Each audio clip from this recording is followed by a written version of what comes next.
তুরস্কের ইস্তাম্বুল শহরের গ্র্যান্ড বাজার, যা 1455 খ্রিস্টাব্দে তৈরি করা শুরু হয়।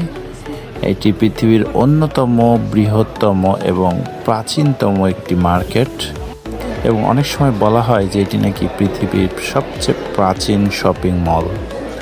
তো এই গ্র্যান্ড বাজারে প্রায় 4000টির উপরে দোকান রয়েছে।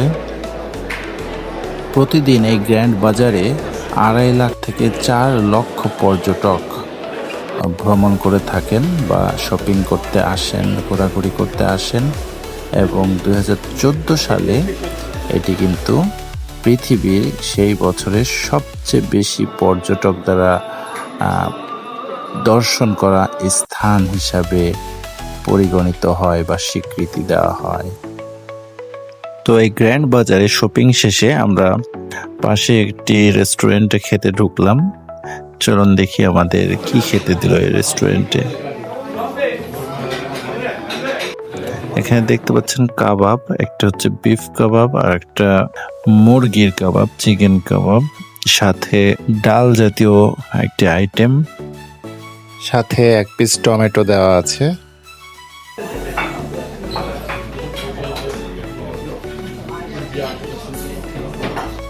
এখানে কিছু লাল সবুজ পাতা, সাথে পেঁয়াজ, উপরে কিছু টেস্টিং সল্ট ছিটানো, সালাদ হিসাবে দিয়েছে। এখানে বাম দিকে দেখা যাচ্ছে চাটনি এবং ডান দিকে একটি মেয়োনিজ জাতীয় আইটেম। এছাড়া ব্রেড দিয়েছে বা রুটি অনেকগুলো। এই ছিল আমাদের গ্র্যান্ড বাজারে খাওয়া দাওয়া।